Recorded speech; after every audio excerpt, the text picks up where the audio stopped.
एक मुस्लिम व्यक्ति रात के अंधेरे में करीबन रात के 10 बजे एक हिंदू माँ को चुरा कर ले जाता है। जैसे ही अगली सुबह होती है तो उस हिंदू महिला के दोनों बेटे चीख चीख कर कहते हैं कि किसी ने हमारी माँ को चुरा लिया है, पुलिस को बुलाओ, कोई तो पुलिस को बुलाओ।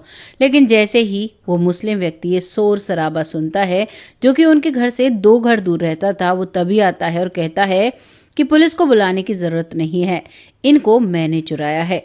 आखिर ऐसा क्या कारण था कि एक मुस्लिम लड़का जो है एक हिंदू महिला को चुराता है और उनके ही बेटों के सामने आकर कहता है, और क्यों वो बच्चे विरोध नहीं कर पाते हैं, क्यों वो बच्चे निःशब्द रह जाते हैं। एक बहुत ही समझ देने वाली कहानी है, वाकई में आपकी आंखों में आंसू ले देने वाली कहानी है। तो कहानी को गौर से सुनिएगा, ज़्यादा वक्त ना लेते हुए इसे शुरू करते हैं। नमस्कार, मैं महक चौधरी। आज की जो सच्ची कहानी है वो मध्य प्रदेश के ग्वालियर से है। यहाँ पर एक महिला जिसका नाम सावित्री देवी होता है, वो अपने पति किशनलाल सिंह के साथ आती हैं और यहाँ पर शहर में वो एक कमरा लेती हैं। इनके पति जो कि किराए पर जाया करते थे, जिस तरीके से मजदूर जाते हैं ना, वो इस तरीके से बेलदारी पर जाया करते और मेहनत कर पैसे कमाया करते। अब तक इस महिला के 2 बच्चे थे, दोनों छोटे थे। अब ये जो भी पैसा कमाते घर में बहुत ज़्यादा तंगी बरत कर ये अपना खुद का 4 कमरे का मकान कर लेते हैं। बहुत मेहनत करते हैं, पेट में कम खाते हैं और ऐसा सिस्टम तैयार करते हैं जिससे कि ये लोग किराए पर किसी को घर दे सके और उससे इनका गुजारा हो सके। घर ज़्यादा आलीशान नहीं था, सिर्फ उसमें हर कमरे के साथ लैट्रिन बाथरूम थे और उसी के साथ किचन थी। इस तरीके से छोटा सा इन्होंने बनाया हुआ था जो सस्ते सस्ते रेटों पर उठ जाए और लोगों की ज़रूरतें पूरा हो सकें। इस तरीके से घर तैयार करते हैं और उसी दौरान जब इसके पति किशनलाल सिंह जी अपने काम के लिए जा रहे थे, यानी कि मजदूरी के लिए जा रहे थे, तो उसी समय एक दुर्घटना में उनका देहांत हो जाता है। जैसे ही यह बात सावित्री जी को पता चलती है तो सावित्री की आंखों में बहुत आंसू होते हैं और वो अपने 2 बेटे जो कि 6ठी 7वीं क्लास में पढ़ते थे उन्हें गले लगाकर बहुत रोती है। और क्योंकि गांव से भी वो सब कुछ बेच बाच कर शहर में आ गए थे, यहाँ पर एक घर उन्होंने लिया था जो ही उनकी जिंदगी थी, और अब इस घर में से एक इंसान चला गया था।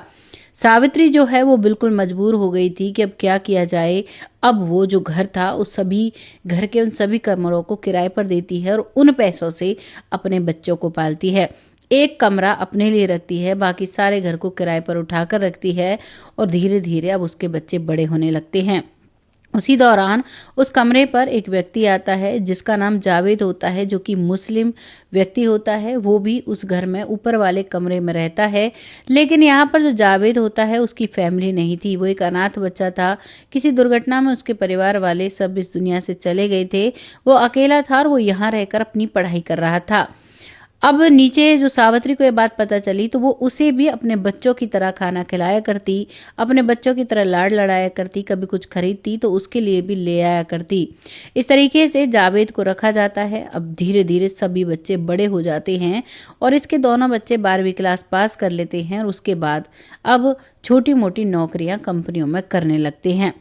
क्योंकि इतना बजट नहीं था उन्हें आगे पढ़ाया जाए, कोई बड़े लेवल पर बिठाया जाए। और जो जावेद है वो भी बहुत मेहनत करता है, उसकी भी एक नौकरी लग जाती है।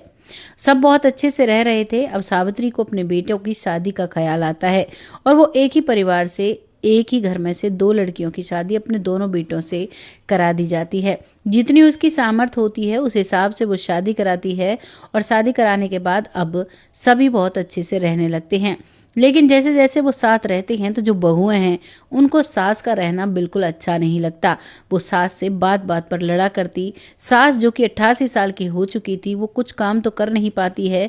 अब तो उसके खुद के काम के लिए भी उसे बच्चों के सहारे की ज़रूरत थी। लेकिन यहाँ पर बहुओं को ये बात बहुत बुरी लगती है और बहुएं दोनों एकजुट हो जाती हैं और भली बुरी उसे सुनाती हैं। साथ साथ दोनों बेटे भी अपनी पत्नियों की तरफ हो जाते हैं। यानी कि वो बुजुर्ग महिला अकेली रह चुकी थी, उसके साथ देने वाला कोई भी नहीं था। जिन बच्चों को बड़ी मुश्किलों से उसने पाला था वो बच्चे भी पत्नियों के गुलाम बन चुके थे। यहाँ पर बहुत कुछ कोशिशें करने के बाद भी ये जो घर का कलेश है वो शांत नहीं होता है और एक दिन उस बुजुर्ग महिला को घर से निकाल दिया जाता है।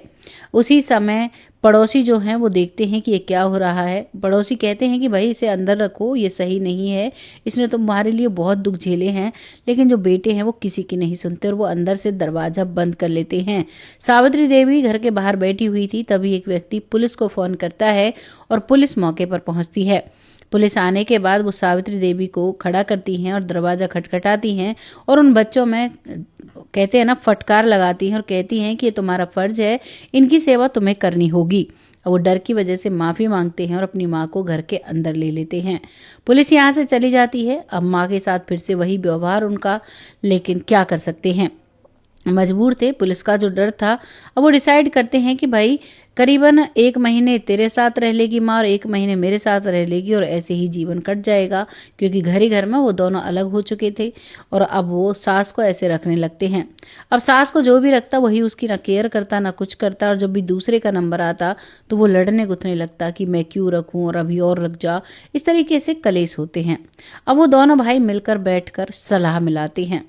वो दोनों भाई चाहते हैं कि ऐसा करते हैं, माँ को ना तो हम वृद्धाश्रम में भेज सकते हैं क्योंकि पुलिस पकड़ लेगी, ना ही बाहर निकाल सकते हैं, पड़ोसी पुलिस कंप्लेंट कर देंगे, इसका क्या किया जाए। तभी दोनों मिलकर बातें करते हैं और कहते हैं कि इनको ऊपर छोड़ दिया जाए। ऊपर छत है, सर्दी का समय है, 2-4 दिन में वैसे ही भगवान के पास चली जाएंगी, क्योंकि गाँव में तो लोग एक दूसरे का ख्याल रखते हैं, एक दूसरे से मिलते हैं, लेकिन शहरों में कई कई दिन तक कोई किसी से नहीं मिलता है। और इसी बात का फ़ायदा उठाते हैं, छत पर उन्हें छोड़ते हैं और उसका गेट जो सीढ़ियों का गेट है उसे बंद कर देते हैं, जिससे कि वो नीचे ना आ सके। ऊपर सिर्फ एक कमरा है, ना ही उसे ओढ़ने के लिए ना बिछाने के लिए कोई कपड़ा दिया है। अब वहां पर उसे छोड़ दिया जाता है। करीबन 7 दिन निकल जाते हैं और 7 दिन बाद अब वो अपनी छत पर जाकर देखते हैं कि अब तो माँ का जो काम है वो तमाम हो चुका होगा।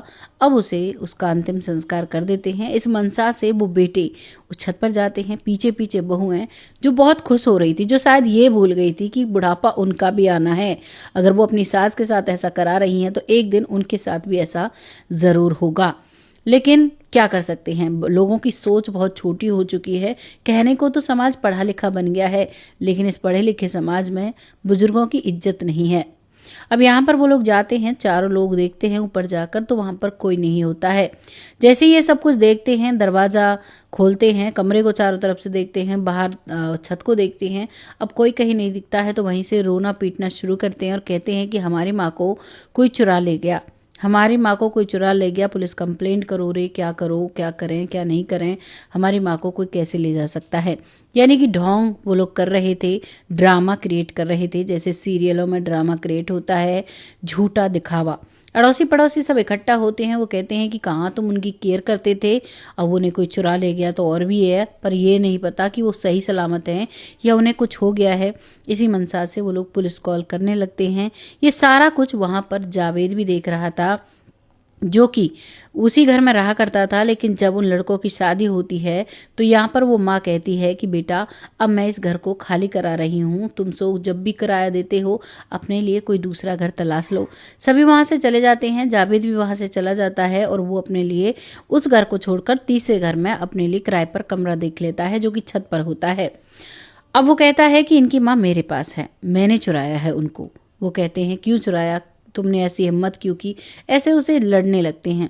तब वो बहुत देर से जो चुप था, क्योंकि पुलिस की बात आ गई थी, अब वो अपना मुंह खोलता है और वो कहता है कि तुम्हें पता है मुझे जो सावित्री माँ है वो छत पर मिली। सर्दियों के समय में ना उनके पास कपड़ा था और मैं उन्हें देखता हूँ तो मैं छत के रास्ते उनके पास आता हूँ, उनसे उनकी हालत पूछता हूँ तो वो बताती हैं कि तुम्हारे जो भाई है ना, इन्होंने मुझे ऊपर मरने के लिए छोड़ दिया है, अब मैं क्या करूँ।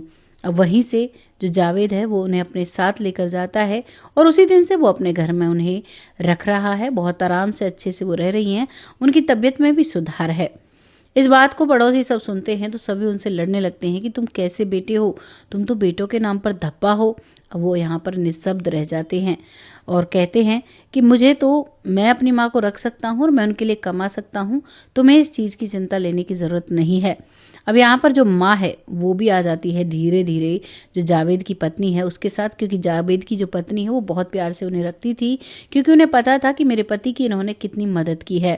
अब वो उन्हें लेकर आती है तो वो कहती है कि बेटा इनको पुलिस के हवाले कर दो और इनको इस घर से निकालो। जावेद मना करता है, क्यों माँ जी, इनको रहने दो ना, यहाँ आप मेरे साथ रहो।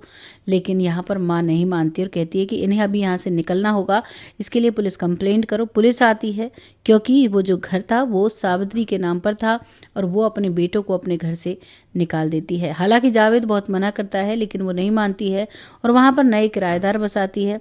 वो बच्चे भी बहुत हाथ जोड़ते हैं, पैर पड़ते हैं उस बहू और बेटे, लेकिन वो किसी की भी नहीं सुनती है क्योंकि उसने बहुत दुख देखे थे। अब इसके बाद वहाँ पर किराएदार रहते हैं, वो टाइम से किराया सावित्री जी को दे देते हैं और सावित्री जी बहुत अच्छे से रहती हैं। लगभग 7 साल तक वो जीवित रहती हैं। 7 साल तक उनके खुद के बच्चे किराए पर रहते हैं और वो किराए के पैसों से जीवित रहती है।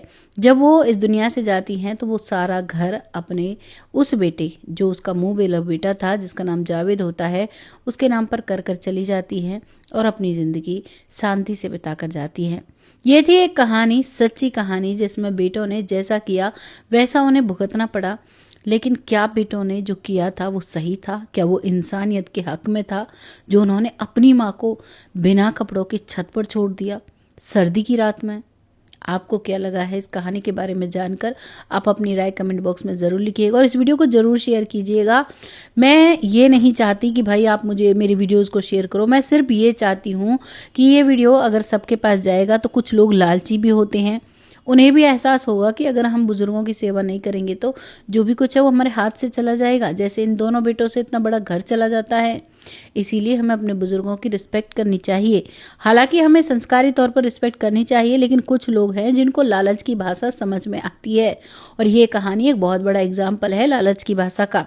इसीलिए इस वीडियो को ज़्यादा शेयर करिएगा और आपके कमेंट को पढ़कर मुझे बहुत अच्छा लगता है। बहुत अच्छे से आप लोग सपोर्ट कर रहे हो, बहुत अच्छे, बहुत पॉजिटिव कमेंट होते हैं। ऐसे ही अपना सपोर्ट बनाए रखें। बहुत जल्द ऐसी ही किसी सच्ची जानकारी के साथ आती हूँ। तब तक आप सब खुश रहें, आबाद रहें। जय हिंद, जय भारत।